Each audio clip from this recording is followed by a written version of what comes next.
Hello, everyone. What an exciting night. This is so exciting. We are gonna go ahead and get started in a minute here. But welcome to Women Wednesdays. My name is Olivia Juliana. I am an activist, strategist, proud anti-Ted Cruz Texans, and I'll be your MC for this evening. If you're new here, welcome to Women Wednesdays for Harris. This is a weekly organizing call to train messengers and volunteers on the most effective ways to take action to help Harris win big in November. Each week, we focus on specific organizing themes and provide you with a clear call to action and tangible steps you can take to build momentum and persuade voters. So before we get started, a quick reminder to hit the CC button if you don't see closed captions. Additionally, we've got the chat on right now, but we'll be turning it off in just a moment so folks can focus on the content and catch the links and key information that we're going to be sharing in the chat. But keep the emojis coming, keep the messaging coming. We love the energy. We're happy that you're here tonight. We are, I think, 35, 36 days out. I know there's 5 days left to register to vote in Texas. So I know that we're getting closer and closer to election day every single day. So tonight, we're going to be talking about what we all know, which is women are going to decide this election.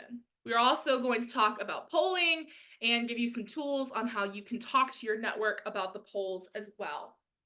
As a Texan myself, and someone who knows how severe it can be to deal with a natural disaster, I also want to acknowledge all of those who have been affected by Hurricane Helene. We've sourced some donation links for those of you that are interested in helping. They're going to be dropped into the chat.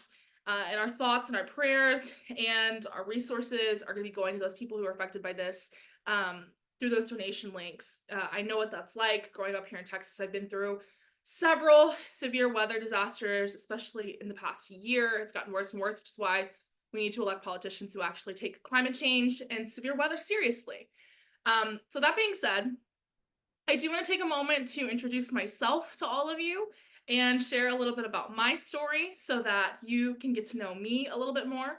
I am a 21-year-old college student here in Texas at the University of Houston, Victoria, where I'm majoring in political science. And I have been making political content online since I was 17 years old. I started when I was a junior in high school, where I was growing up in Needville, Texas, which I'm sure you have no idea where that is. And I started making content because I was very passionate about Donald Trump losing his election. I grew up in the church. I grew up very religious.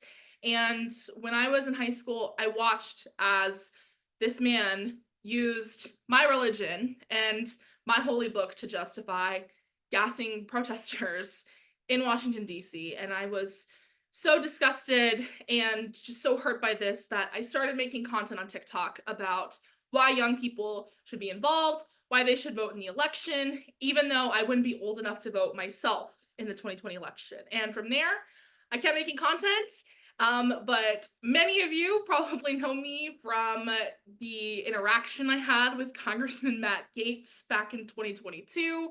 He tried to come for me, was not very successful, and with the momentum and attention he put on me, I went to my community and started fundraising for abortion funds.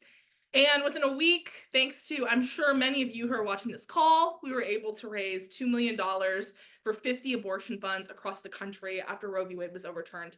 And ever since then, I've really been focused on uplifting women candidates, on uplifting Texas, and I have also been very privileged to have done a couple different collaborations with Vice President Harris, and I'm so excited that this November, when I cast my first vote in a presidential election, I believe I'll be voting for the first woman president of the United States, and a very qualified woman president of the United States. So thank you all so much for coming. Thank you for being involved. And I hope that, years from now, when my 9-year-old niece is casting her first vote in a presidential election, we'll be able to highlight all of the accomplishments of the Harris-Walz administration to give her hope for the future. So with that being said, I would like to introduce you to our first guest speaker of the night, Representative Susie Lee. Susie moved to Nevada in 1993 to raise her 2 kids where she ran a comprehensive homeless shelter and led education nonprofits to reduce dropout rates and help kids succeed in and out of the classroom. Susie won her seat in 2018, which was a landslide year for Democrats, and is now co-chair of the Bipartisan Women's Caucus and ranked the most bipartisan member of Congress. Congresswoman, thank you for being here with us tonight. Oh my gosh. First of all, thank you. Thank you. It's I feel like I am in a Zoom with incredibly powerful women. It's such an honor to be with you, Juliana. You have been just an incredible leader and have demonstrated to so many young women how to use your voice and make an impact in what sometimes seems a very crowded world when it comes to political messaging. So great to be here with Lucy and Negin and Maya as well. I'm excited. Today, Wednesday is my Women's Day. I have a women's phone bank in my office right now with 30 women making phone calls. I started the day with Girls Inc., getting them fired up to be the next generation of women leaders. And I'm so proud to be here with all of you to make sure that we are really mobilizing the women's vote and making sure that women basically send the message that you mess around with our rights and we're going to come for you. And that to me is what this election's all about. I grew up in Canton, Ohio. I am one of 8 kids, 7 girls, and 1 shower. So I take the world's fastest shower. But you know, this is a very personal issue for me. Both of my children were conceived via IVF. I have 2 kids, but I had 5 pregnancies. So my message to everyone is that pregnancies are complicated. Decisions need to be made, and we don't need to have Lindsey Graham or Ted Cruz or Rick Scott or Donald Trump in our exam rooms basically saying what those decisions should be. And, you know, I'm coming from Nevada, which is a state that Biden won women by 10 points in 2020. Catherine Cortez Masto, one of our 2 women senators from the state of Nevada, won women by 8 points. So, you know, we got our work cut out for us to make sure that we increase that margin to 20 plus when it comes to what Kamala Harris is going to win women by. Just to let you know, Nevada is proud of women leadership.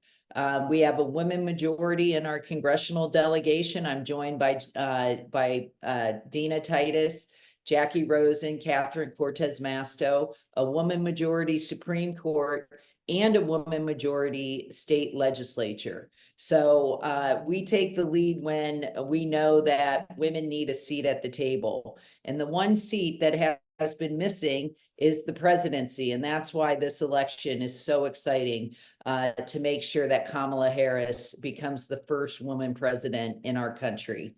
I'm just going to give you a little anecdote about what's going on in Nevada. Everyone sort of always wonders because we're such a unpredictable swing state. And I'm just going to say, since Kamala Harris got into the election, we have seen a 4-fold increase in volunteers. I have held 6, 7 events since then. And I'm just telling you that when I show up at these events, I don't recognize anyone in the room. That's a great thing. I want to walk into a room with people who have never turned out for an event.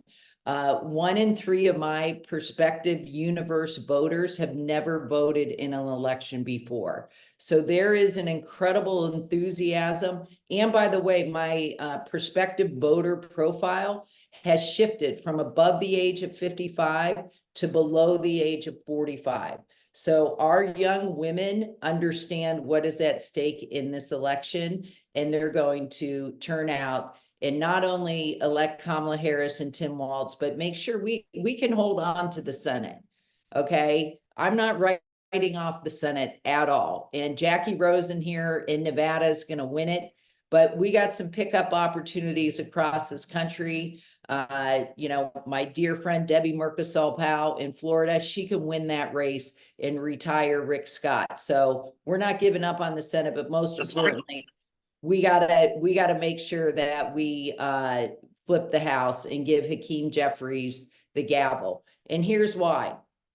124 members, Republican members, signed on to a Life at Conception Act. Okay. This is, people say, oh, it's so funny how Republicans backtrack on the issue of abortion. They're like, oh, we leave it up to the states. We're fine with the states. Well, if you're fine with the states making these decisions, then you are saying you're fine with politicians making these decisions. And you're fine with the fact that 44% of women in this country of conception, conception age, are in states that have either banned or severely restricted access to abortion. So don't let, smooth talkers like JD Vance try to confuse the issue that they are coming after a national abortion ban. There have not been, I'm not talking like 5 or 10 or 20 bills that have been introduced. There have been hundreds of bills introduced in the Republican caucus to restrict abortion access nationwide. And so we know what's at stake, but most importantly, remember this: Joe Biden only won Nevada by 33,000 votes. I only won my district by 10,000 votes. When you break that down by precinct, it's less than 30 votes per precinct.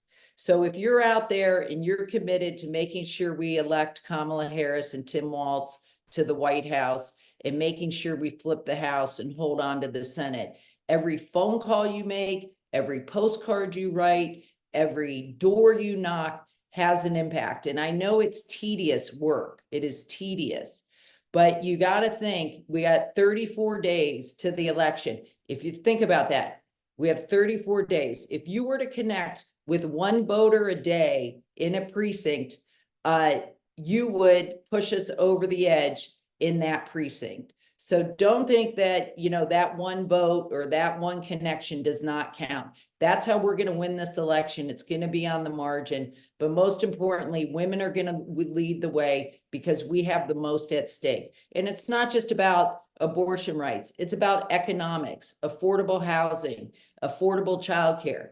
And, Donald Trump comes out and says, I'm going to put tariffs on every product coming out of China. Well, that's going to basically impact the people who can't afford it the most, because prices of everyday goods are going to increase. So, I always say, don't get distracted by the distraction. And I like to say there's 2 trains that are coming through. One is Kamala Harris on the dream train. We call it the American dream train, where everyone can hop on board. And you got Trump and JD Vance on the crazy train, talking about people eating dogs and cats, and among other crazy things. So don't let anyone, when you're talking to people and they get confused, we're going to set them straight, because we know we have so much at stake in this election. Thank you for having me. Thank you, incredible leaders who have given of your time. And most importantly, when you are a celebrity, and I hear so many celebrities saying, well, I'm not going to get involved in politics. It takes courage to speak out. And so I want to thank you all for using your celebrity and being courageous, because politics is not for the faint of heart. But when we know that our personal freedoms are on the line, we're going to do everything we can to win this election up and down the ballot. So thank you all. Let's go get them. 34 days. And let's bring this home and secure our freedoms. Thank you so much, Congresswoman Lee. I want to point out and highlight something that she said in her speech, which was she's seen a 4-fold increase in volunteers since Kamala Harris became the nominee for president of the United States. It is so amazing to see so many people be so activated, especially around the issue of abortion and reproductive freedom. And our next speaker is uniquely suited to talk about that, since we're going to be talking about women deciding this election. You may know our next speaker from her podcast, When We Win, or have seen her on MSNBC, CNN, NPR, or maybe you have read some of her writing in publications like the New York Times, Teen Vogue, The Atlantic. And this Texan knows her from when she was the campaign manager of Julian Castro's 2020 presidential campaign. But right now, she currently serves as the senior advisor at the Center for Reproductive Rights, where they are leading several extremely important campaigns and public projects. In the spring of 2022, she was a Harvard Institute of Politics resident fellow. I just spoke there. It was so much fun. Where she led a study group dismantling the myths that many people out of careers in that keep people out of careers in politics. I am very happy to introduce you all to Maya Rupert. Hi, thank you so much for that intro, Olivia. And truly, thank you for being here today and ushering us through this. I feel like every time I hear you speak, I'm re-inspired by everything that you're doing. So thank you very much. And a very sincere thank you to everyone here tonight for sharing some time with us this evening. It really is, it's incredible that folks are here and a part of this organizing team, because that's what we are, and that is how we are going to win this. I very often will tell people that political miracles, the stuff that on Wednesday morning everybody is like, how did that happen, is really just organizing, trying to be explained by non-organizers. It's all of the work that everybody is doing every single day, everyone on this call is doing, that is really going to make the difference in this race. We know it's going to be close, and we know that it is difficult to change people's minds. But what we also know is that the way you can change people's minds is by talking to the people that you already know. These are the people who are in your community, who you share values with, who you are in family with, in community with, in connection with. They trust you, you trust them, and you can make very serious inroads with those groups of people. And I feel like in this moment more than ever, we need to be reminded of how powerful that is, because this race is going to be decided by women, and this race is going to be decided by women and people who are willing to pick up the phone and call the other women in their family and say, hey, we're the only two people who know this in our family, but this is both of our stories, and I need you to vote like it is. And those kind of connections that can only be made from deep organizing and real connection that we already have, and now is the time to just make sure that we are using it. In a minute, Danny is going to talk about polling, and they are going to walk through a lot. But one thing I will just say about polls is that they are imperfect because they will never be able to capture everything that goes into a win. And what we're doing tonight is a big part of that. There is no poll on record that can measure this, that can measure the fact that people will take time out on a Wednesday night during times that people have a million other things going on. I know a lot of you are going to log back on to work after this. You're going to go put kids down. You're going to go do the rest of your life, but you're taking this time out because of that enthusiasm that you feel about this ticket. That is not measurable, but the strength of it is immeasurable. And so I just want us to remember that over the next 34 days, we're going to hear a lot of punditry. Remember that they are not counting everything. And a big part of what they're not counting is us and everything we're doing right now. We've only got 34 days. We've got a job to do. And I think what we were reminded of last night on the debate stage is that our job is easier than their job, because in order for them to try to do their job, they have to lie. JD Vance got on that stage and pretended to have positions he does not have. We know the truth, and we get to spend these next days making sure that the people in our communities know the truth too. We talk a lot about Project 2025, but one thing I really want to highlight for everyone here is that it's too easy to think of it as a collection of really scary policies. It is, don't get me wrong. But what it really is a blueprint, and you can't assess a blueprint by its steps. You have to assess a blueprint by what they're trying to build. So I just want to take a minute to talk a little bit about the house that they're trying to build around gender with Project 2025. We talk a lot about reproductive rights, and that's terrifying. They're coming for abortion rights. And yes, I don't care what they're saying right now, they will support a national abortion ban. The case is already being seeded. They are coming for medication abortion. They are trying to make it impossible to access healthcare. But it's more than that. They're going to come from birth control. And then they're going to step outside of repro. Project 2025 calls for gender to be removed from all federal legislation, from all federal bills, all federal regulations, and that means we won't have gender discrimination anymore. We won't have a legal recourse when people are face discrimination based on gender, gender identity, sexual orientation, pregnancy. That means that when people face harassment in school, they won't have a recourse. When they face gender discrimination at work, they won't have a recourse. So it's going to force people out of school and work environments. And then they are going to come after the social safety net and make it nearly impossible, particularly for single people, to access SNAP, WIC, TANF. The entire social safety net will become virtually impenetrable for single people. So let's think about that house. That means you can't control when you get pregnant. You can't control if you decide you actually carry a pregnancy to term. People will be getting pushed out of school and job opportunities, and they will be reliant on marriage in order to make living their lives affordable. That is what they are doing. They are trying to push us back and make it so that women and non-binary folks cannot participate in political, economic, or social aspects of public life. Full stop. That's what it's doing.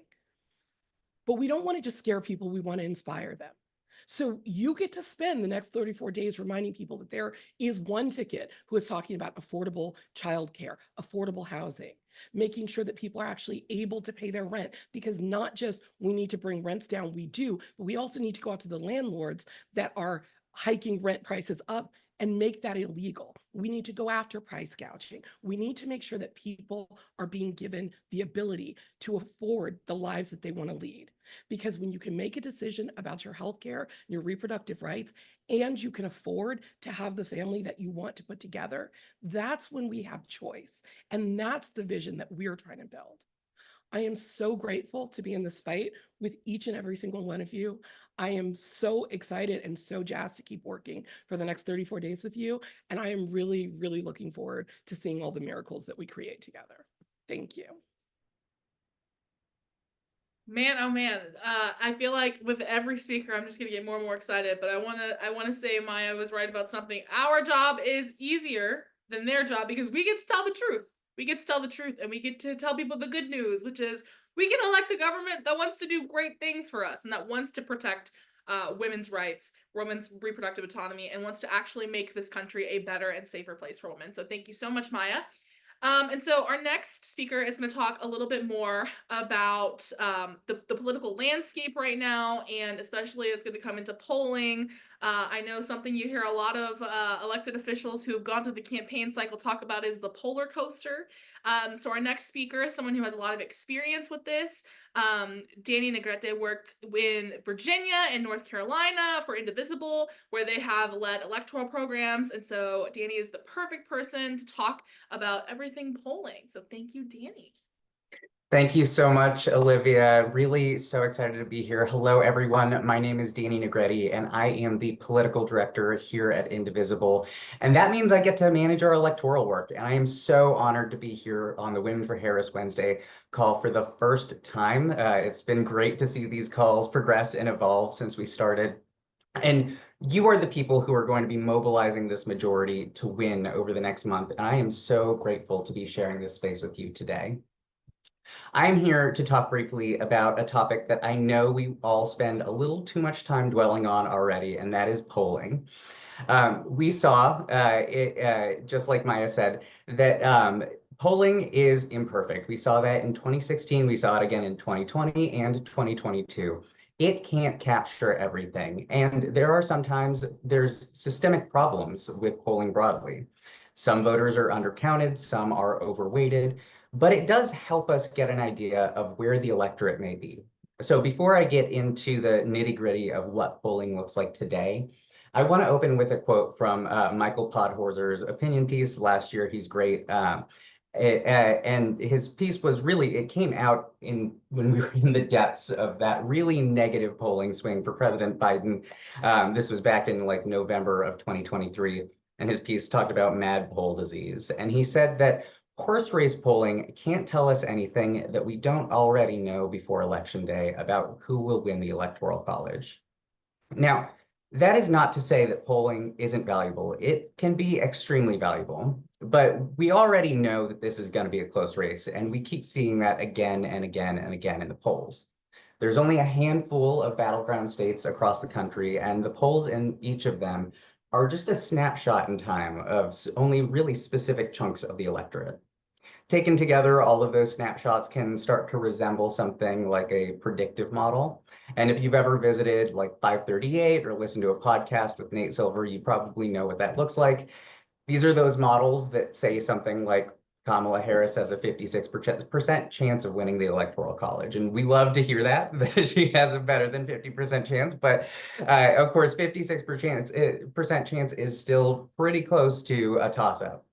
So let's take a look at what is actually generating that close but real edge for Vice President Harris right now and what that tells us. First, the big important answer to that question about what's generating that edge is women. The gender gap in this election is as steep as it has ever been. This was true before Vice President Harris took the nomination, but it only steepened after that change at the top of the ticket. New York Times and Siena polling, which is really right now one of the just gold standards in polling quality, is that it keeps really underscoring this gender chasm that has opened up between the candidates, showing that Vice President Harris has a lead among women voters in Wisconsin that's like 62 to 36 points. Sorry, 62 points for Harris to Donald Trump's 36 points. And in Michigan and Nebraska's second district, that really key second district that I'm sure a lot of folks have been hearing a lot about, that gap is 59 points to 37 points, which is huge. And then in Pennsylvania, which many people are saying is going to be one of those deciding states for the that 270th electoral vote, her lead is 17 points among women, and that is just huge. Now, nationally, the gender gap in terms of support for Harris is about 12 points, which is great. But the same polls also see that the advantage is not equal across the country. We have that really strong advantage in the Midwest and Rust Belt states among women voters, but across Sun Belt states like Georgia, North Carolina, and Arizona, the gap is much narrower. There is still a clear advantage for Vice President Harris in those states, but that difference is really impossible to ignore. So what do we take from all of this? One, we have to invest in turnout conversations with women. Just like Maya was saying, we have to pick up the phone and call and say, hey, I know that we share these values. Let's make sure to vote, because this is where Vice President Harris will have most of her electoral strength. But women voters also have to be pretty proactive about having persuasion conversations with the men in their lives. Consistently, polls are showing that Donald Trump has an advantage with men, and that advantage is significant. But in many of these states, more men are undecided than women. There is a winnable chunk of the electorate there that we can eat into in order to shave off a few points and build a win in those key states. Now, I just have to note real quick, if you are looking at this slide and you see that big blue bar at the bottom of this chart and you're trying to zoom in, that is non-binary voters. Shout out to non-binary voters. We know where we're at, so love to see that. I do want to close out this real quick by talking a bit about voter registration trends among the electorate and why we should really be leaning into women as the winning electoral bloc here. Over the past 2 years, there have been two major surges in voter registration among women, and that was immediately following the Dobbs decision, and then when Vice President Harris became the nominee. Now, if you look at this chart, it looks at 2 weeks in July of 2024. It compares that to the same 2 weeks in July of 2020. You see those big bars on the end, and I apologize, the chart is a little small on this screen. Those two big bars on the end, that is new registrations over the previous cycle among young Black and Hispanic women. That is right after the nomination was secured by Vice President Harris. And that huge bump really symbolizes the energy that Maya was talking about that's not captured in all of these polls, because these are new voters, and polls often capture and look directly at likely voters based on voting history. So new voters coming into this electorate are really excited by Vice President Harris. And these are folks who are mobilized not just to vote for her, but to advocate for her as well. So these spikes are the result of those unexpected and historic moments. But now that we're in the home stretch of this race, we know that all this work that's going to be happening is going to be about translating these snapshots into actual votes. And that means knocking on doors, calling voters, amplifying messages that help build our support and erode theirs. So we know what we have to do. Be aware of the polls, but stay focused on what we know works. And thank you so much. I'm so excited to win this thing with all of you.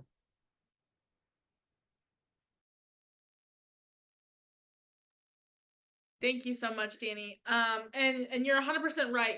Persuasion conversations matter so much, and that's why it's so important that everyone who has a platform uses it. Which is why I'm so grateful to our next two speakers who do have a significant platform for speaking out this election year, because it really will make a difference. I am personally a fan of both of them, so I'm very excited. One of our first speaker, Lucy Liu, is an American actor, director, and artist born to Chinese immigrants. You have seen her in many amazing films and TV shows like Kill Bill, Charlie's Angels, and of course, Ally McBeal. And she is joined by a fellow producer of the arts who is going to lead us through a conversation about their experiences. Negin Farsad is a TED Fellow who gave a TED Talk on social justice and has produced comedy seen by millions and millions of people. She's a regular on NPR's Wait, Don't Tell Me, and Neil deGrasse Tyson's Star Talk. Both of these women are truly just absolutely incredible, and I'm so honored to be able to share space with them. And I just can't wait to hear what both of you have to say. So thank you so much. Hello. Hi. Um, well, I can say that Negin and I are thrilled to be here, and we are so inspired by the speakers before us. And Olivia, what a diamond you are for having so much power and so much energy, putting yourself out there and voting for the first time, which is thrilling. And what an election we have coming up. I was born in Jackson Heights, Queens, and I went to public school my whole life. And I had the honor and privilege of meeting Negin at a conference.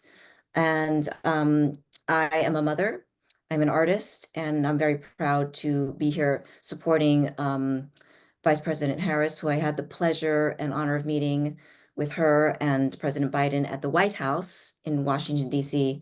Over the spring. And really, Negin is somebody that I admire so much, who is a better brain than I am for sure. And I would like to give her a little bit of a moment here to introduce herself. Hey everybody, I'm so excited to be here. This has been so energizing, and like, yeah, I mean, like me and Lucy are a little bit like we're around experts and like true heroes, and it feels a little we feel like slightly ridiculous, but let us share our feelings, which is all we can really do, because we can't analyze polls to save our lives. But I have to say that, like, I am so energized. I'm so excited. I am going to do democracy so hard in November 5th. Like, you have no idea how hard I'm going at democracy.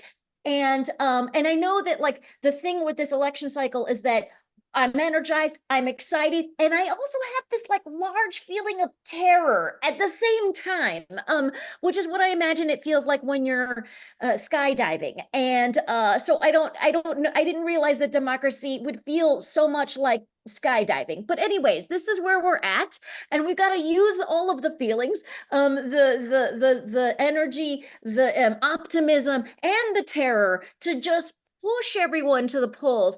And one of the things, you know, me and Lucy, we have a lot at stake here. We're both parents. And Lucy, tell me a little bit about your getting to the point where you became a parent and why this election matters to you so much with regard to that. Well, I'm a single mom, and I came to that much later as my career was developing, and I realized that it was something that I felt like I was missing.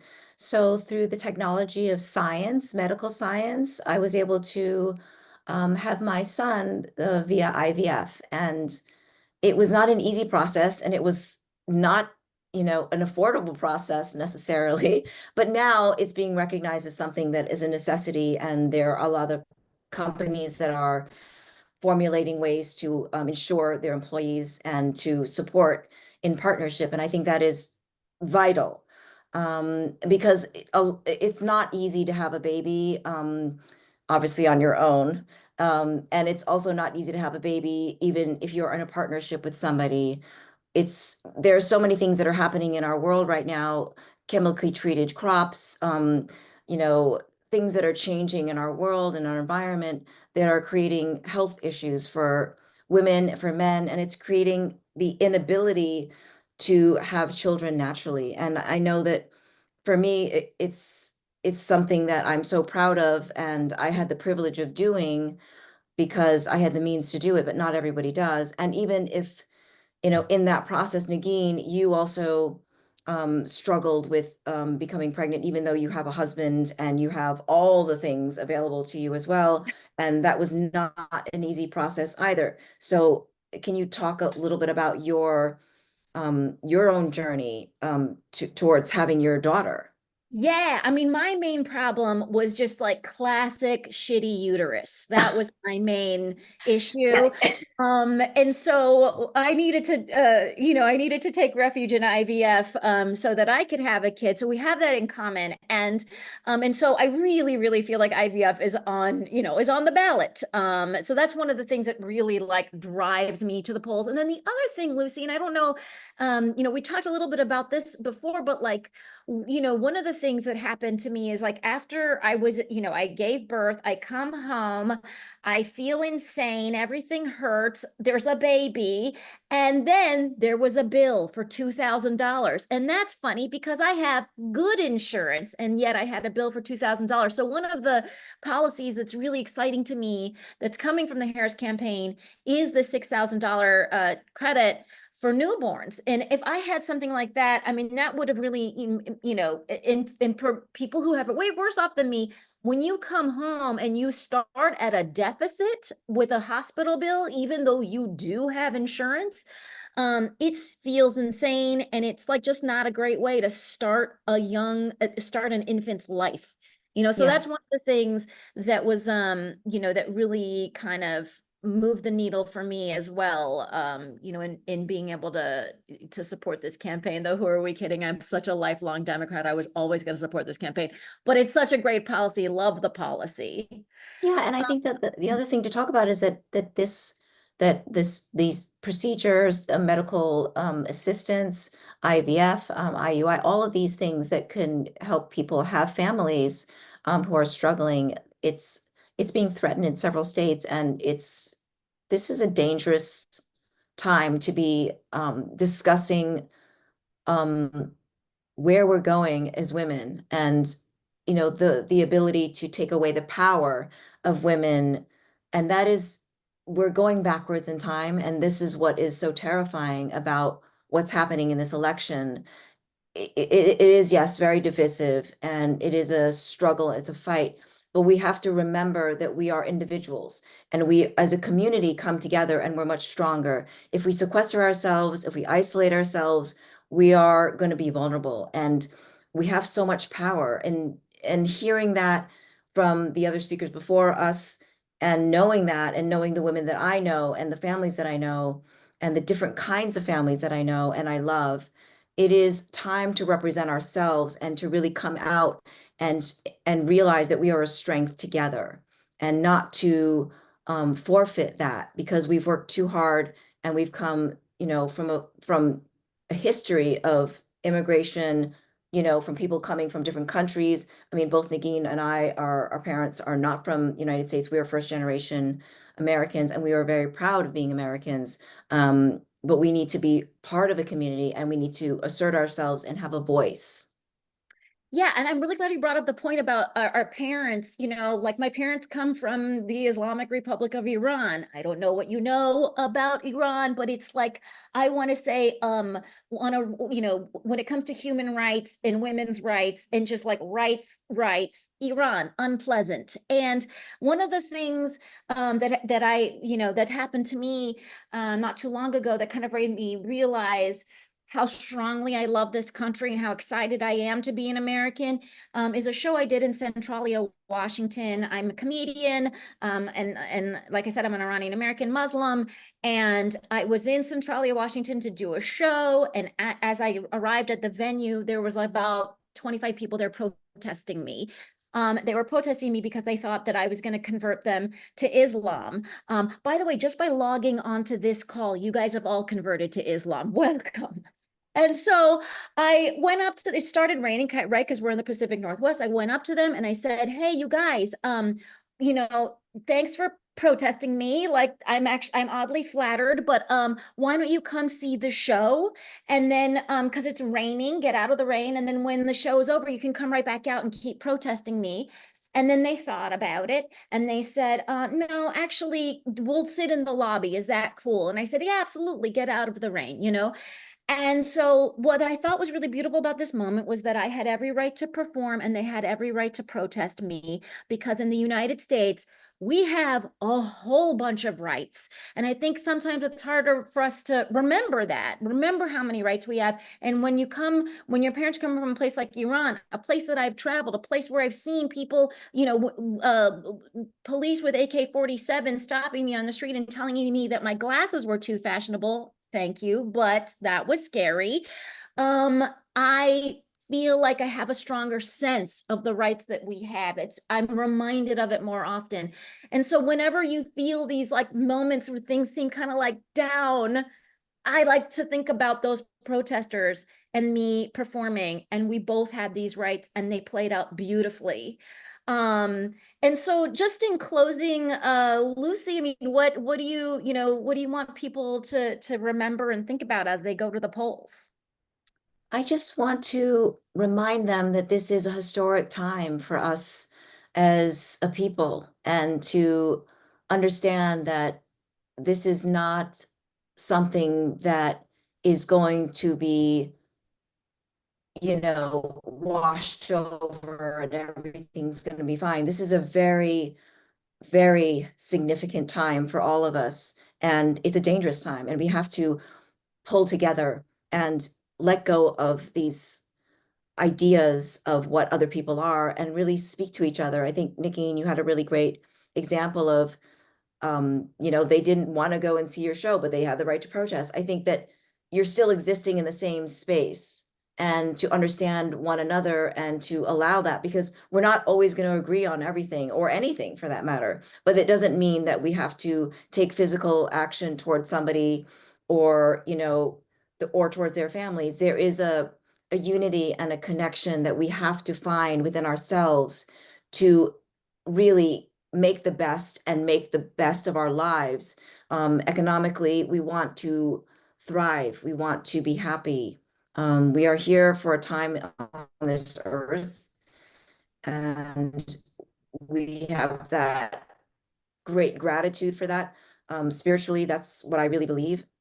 But we have to stop seeing each other as enemies, and to connect with other people, and don't be afraid to ask the question, and to talk to each other. It doesn't mean you're going to convince somebody of something different, but we need to stand up. We also have to understand that we can't have our voices taken away. And I know this is like, Women Wednesday. We are women every single day, and I'm proud of it.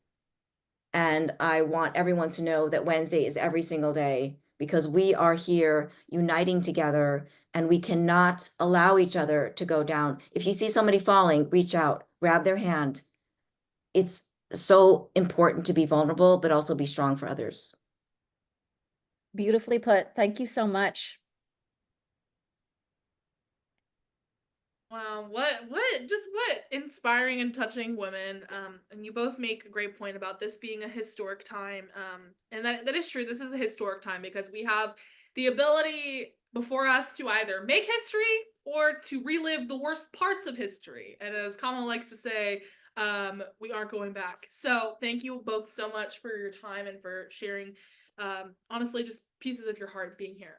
And our final speaker for tonight, is someone who I feel, though I'm young enough to be many of your children, I also feel like I've been doing this long enough to say someone who is seasoned and a veteran in this space. Our final speaker will be Indivisible's managing director, Mari Urbina.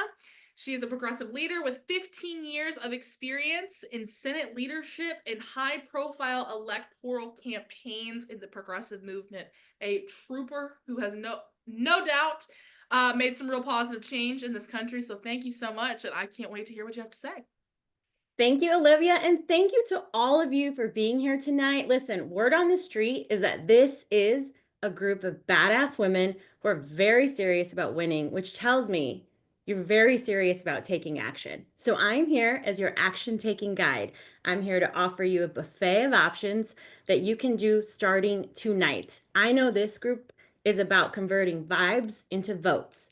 So let's get right to it. I'm so excited. First, this one might be familiar to some of you because you've already signed up. 600 of you have already signed up for Neighbor to Neighbor, which is a canvassing program that sources our relationships locally in our neighborhoods and uses that to have more impact than traditional canvassing. So we're asking you, sign up for Neighbor to Neighbor. We have a 200,000 door goal, and we really appreciate the hundreds of you have signed up already, but we need more. And so we need you to talk to your neighbors. We need you to talk to 10 neighbors because this is going to be the most impactful thing you can do. This is the highest quality of voter contact that you can engage in. A reminder, Neighbor to Neighbor is available in target states and districts, but we're always looking at ways to expand into new states and new districts. So please take a look. Every time I end an action taking offering, you should be able to see something in the chat from the team. So please take a look there, sign up for Neighbor to Neighbor. Thank you to 600 of you who've already done it, but let's keep going because we need to talk to more voters ASAP. Second, we have new messaging videos. So again, in-person voter contact is some of the highest quality voter contact work you can do, but you also have tremendous reach online. You have tremendous influence online. So we've partnered, Indivisible's partnered with Amplify, and what Amplify is doing is investing in a ton of research, message testing to make sure that the content they're creating for the election is impactful and it is helping us simultaneously mobilize our folks and our communities as well as persuade them. So we're making sure that we're getting you videos and content that is not just Mari's opinion of what's impactful, but it is well researched and well resourced. So we want to make sure you have all the goodies that you need both offline and online. So please check out the Amplify content. It will be updated frequently. We will try to update you as they put out more content on their platform. So check the chat out for links. Third, this one I'm really excited about. Listen, I like cute things. I like pretty things, but really I like impactful things. I love shit that's going to help us win. So allinforharris.org. Allinforharris.org is going to be your one-stop shop. I feel like it's like a fabulous salon where you go and you get all the ways that you can talk to voters and you can recruit your friends and family to just go there. And we make it as easy as possible. One of my favorite features, which is a new feature on the site, is where you can plug in your home address and it will take you to the most strategic action available to you to take in your area. I mean, come on. It's amazing. I mean, just hats off to the team for building this out. And it allows you to be that influencer in your neighborhood, in your community. I know y'all are busy. Y'all are very busy. Many of you have many responsibilities in the home, outside the home. So if you need a one-stop shop, allinforharris.org. Get on there, share it, tell your friends. Okay, fourth, I promise I am like genuinely very excited about this one too, because we are bringing you another in-person option. We are bringing you Get Out the Vote, real life canvassing in 2 states. We're going to be in Pennsylvania and Wisconsin, 2 weekends leading up to Election Day for those of you who have signed up for your action teams already. So you would engage in this offering through your action team. you will have a chance to travel to Wisconsin or Pennsylvania if you want to go out and knock doors and talk to voters with us in person. We will set up the trainings. We will make sure you have the resources you need to be impactful. And it's really, I mean, to us, it's a really great way to not only have an impact this election, but to really cement these bonds that we're building. And these bonds, this community that we're building every Wednesday night is not just what's going to win, but it's what's going to help us reshape our democracy, and it's going to help us govern. So please, if you can, check in with your action team leader, watch your email inbox for signups. They will be going out tonight. So this is a fresh off the press offering. And I had said we have 4 asks, but 4 offerings, but actually we have 4.5 offerings. And this ask is that as a group of busy overachievers, I'm going to ask everyone tonight who's attending to put in the chat the 5 friends that you're going to send this link to tonight, this recording to tonight, so they have a chance to learn about how to take action. We're going to ask the team to open up the chat so you can drop in there your 4 to 5 amigas, friends, homegirls, whoever, your pals, to ask them to join you in learning more about taking action and making sure, again, that these good vibes become votes, because we got to win. So thank you so much. Let's go do this. Thank you so much, Mari. Thank you to all of the speakers this evening and everyone for bringing your energy and your voice to this call. I know that as someone who is, frankly, I'm very excited for this election. I'm ready for it to be a wrap. I'm ready for Kamala to be in the White House so that I can focus on being a college student for a little bit. With that being said, there are a lot of young people out there like me who this is our first presidential election voting. Over 40 million Gen Z people will be eligible to vote in this presidential election. And a large number of that 40 million are Gen Z voters who live in states like Pennsylvania, Arizona, Nevada, Texas, Florida, Montana, who are going to be voting and, God willing, making a big difference. So we're going to close out the night by sharing our calls to action this week. There's some information I know that was dropped in the chat. A really big thing we want you all to think about for this week ahead of us is, if women are going to decide this election, how will you do your part in shaping that win?